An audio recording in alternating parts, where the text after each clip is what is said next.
I'm Phil with Alpha Bowhunting, and this is our new show, To The Point. Be rad.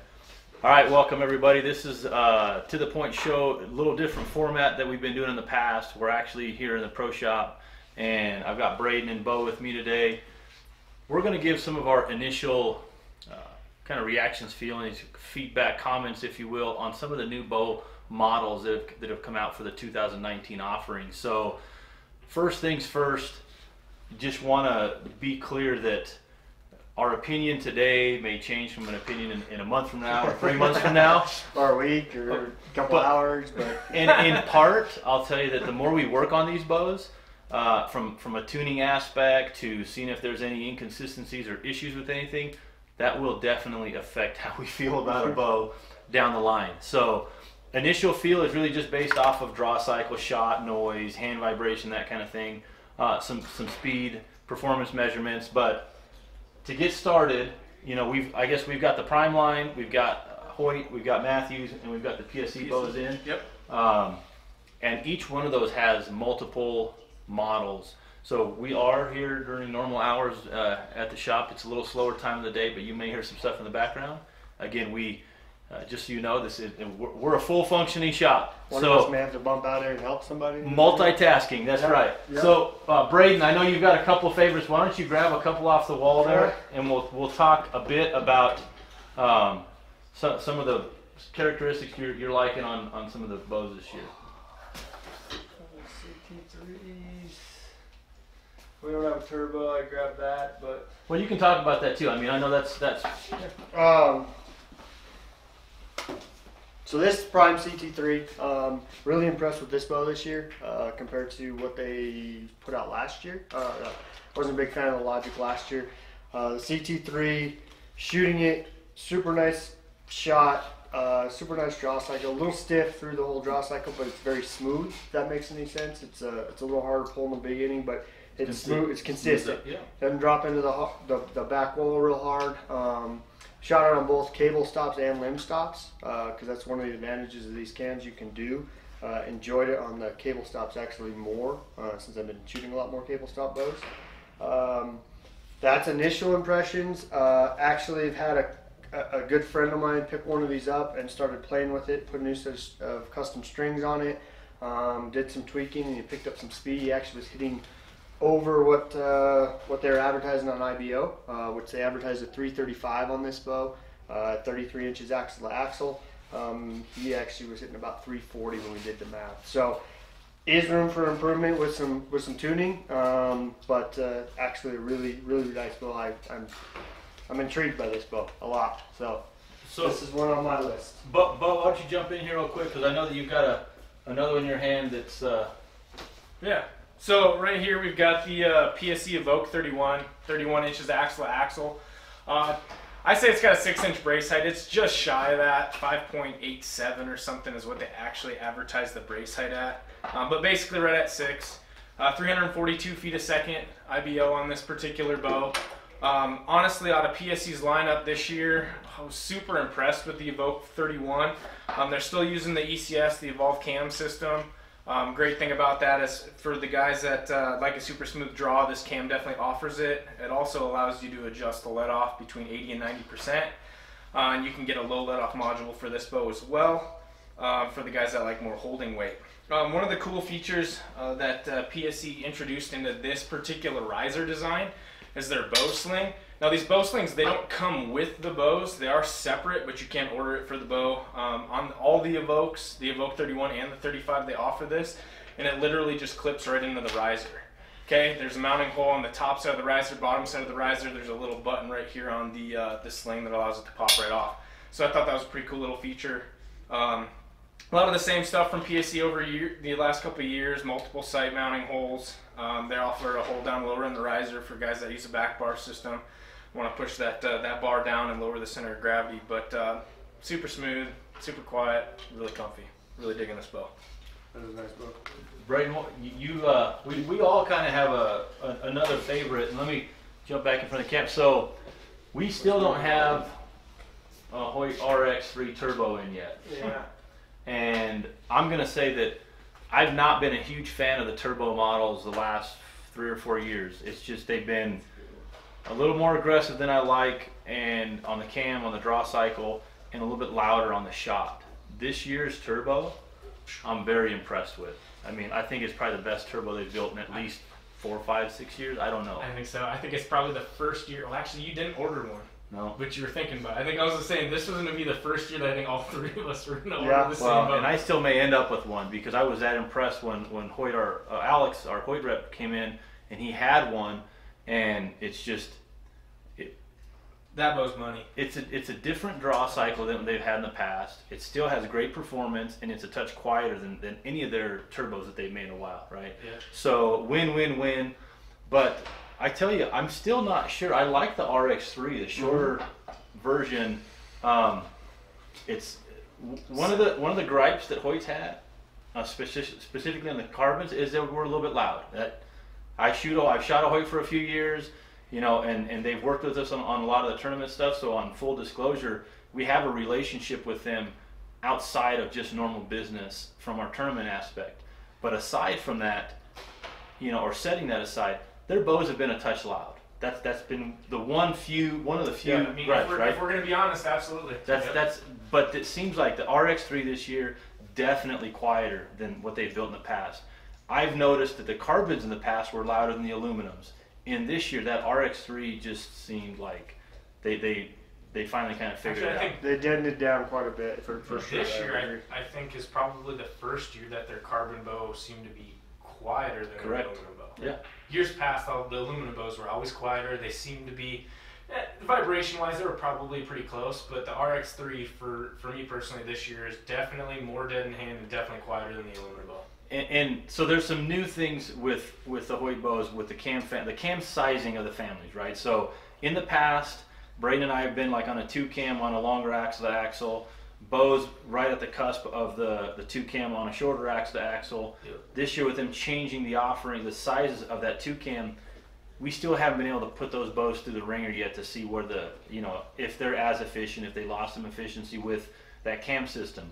I'll tell you that I had a number 3-cam Ultra last year and a number 2-cam Ultra, and I ended up liking both for different reasons.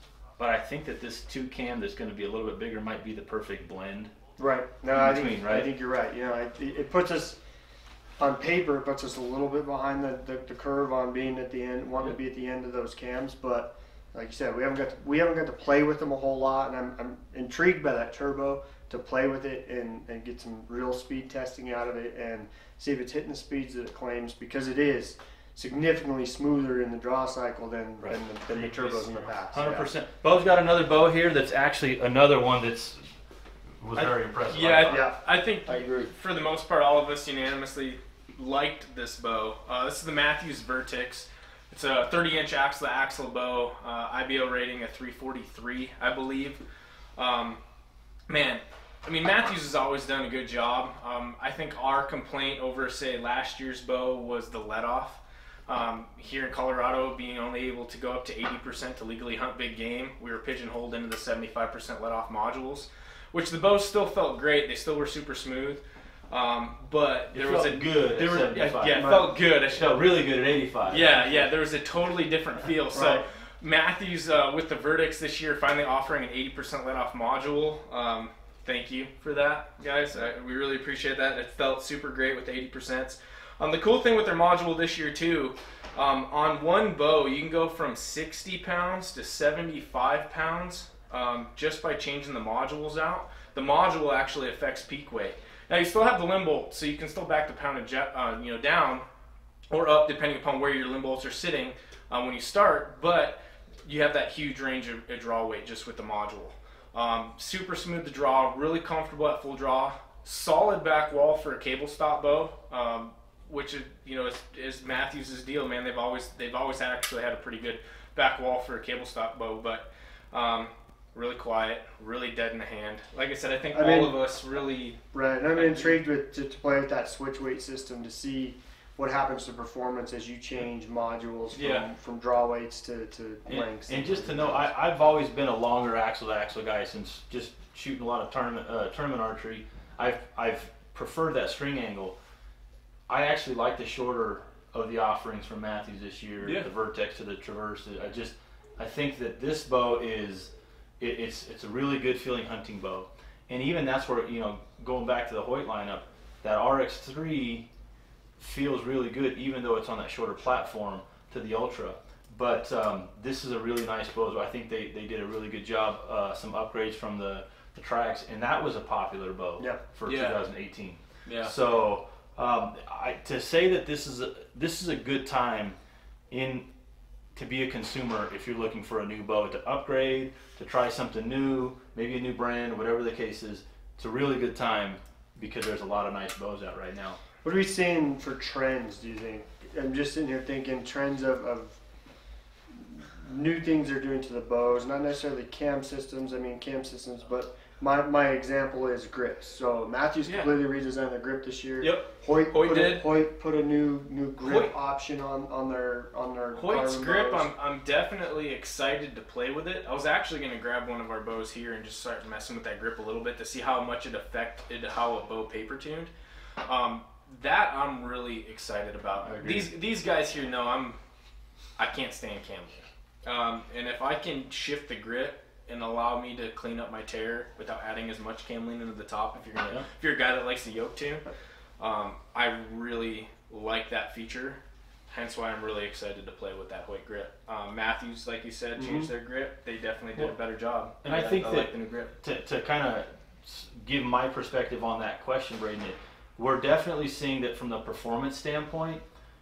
Obviously, the improvements are very much plateauing, correct? Yeah. And I think that the tunability or the comfort in the shot, in the feel of the actual, process of the shot on a bow is where they're directly going after. I mean, it's always an aesthetics game. I mean, they always change the look of the bows a little bit. Right. So that's nothing new, whether you like a different year's riser cut or whatever the case or not. That's always going to be there, I think. But I think like Hoyt, the innovations with the grit, the Matthews with the module system, there's features now that are really making it more comfortable, more pleasant, and easier to use, I guess. Well, on one of our previous episodes, I think Henry hit it right on the head. The performance of the bows themselves is plateauing a little bit, but the shooting experience it's getting better. Is getting way better. Right. Yeah. Right. So I mean, obviously, always excited when new stuff comes out, but you got to test it, tried and true. But yeah, there's some pretty sweet stuff out there. Wrong thinker. For sure. No, for sure. Well, and that's kind of initially, like I said, some of our reactions, if you will, some of the initial feedback, because even though, depending on what we shoot, I guess, let me try to describe this way. We spend some time on all these bows. We'll take a bow off the shelf, we'll put a Hamsky rest on it, we'll work on paper tuning it, we'll try some different things, because we need to know when your bow comes in if there's certain things that work or don't work to get a problem resolved. So we're definitely going to get further along those rabbit holes moving forward. And like Bo said, just to start playing with things and see what they do, how they react, see what influences what, and that way we can be better educated ourselves. Because when you see the bows come out, that's when we see the bows come out. Right. There's nothing. We don't get no email or notification a month ahead of time. Hey, these are some of the characteristics or some of the things you're going to need to watch out for on the new bow models. We don't get any of that. So we have to do our due diligence to learn as we're selling them in many cases, and do the best we can to just be honest and transparent with what we see. Yep. So that's all we've got. Like I said, just wanted to throw a quick episode together here behind the counter and get a little more hands-on with some of the equipment. We'll actually do some more testing and shooting of the bows and performance tests, and even from a standpoint of understanding when a certain manufacturer, just to see what it looks like when it comes out of the box, right? This bow is supposed to be a 70-pound bow at 29 inches, and is it actually pulling 70 or is it pulling 74? And what's the draw length? Or is it pulling 28 and 3/4 or 28 and 1/4? Right? I mean, the cam synchronization, is any of that stuff out of whack? So there's some stuff that I would say that the quality control has gotten better from most companies. Some companies have always been really good, but we'll just kind of dive down some of those rabbit holes and give you guys a behind-the-scenes look as to some of the interactions that we deal with, because it's fun. And it's not that we're trying to throw anybody under the bus. It's just it's what we go through. Right. So we want to bring that to you guys as well. So a couple of quick announcements. If you're in the Denver area, the practice round for the indoor alpha event is December 15th at 5 p.m. ISC show is going to be our first event. We will do a semi-live feed. I'm going to say semi-live because the internet signal is not very good in the convention center. It may get recorded and uploaded about an hour later. That's going to happen January 13th. The shootout's going to be at approximately noon, 1 o'clock on that day. So you can expect to see that live feed go up, if it has to get recorded and uploaded, probably by 2 or 3 o'clock in the afternoon. Don't forget to comment on these videos, because we're going to be giving a bow away here within the next week and a half. And the next book, the Shoot or Don't Shoot book, it will be up within the next week, so there'll be some additional notifications and reminders.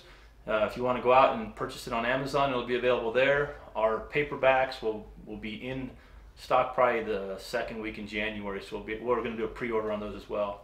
So, you guys got anything else before we scoot? Come shoot them yourselves. They're here. That's it. You make the decision. Yep. Thanks, All right, guys. see you guys later.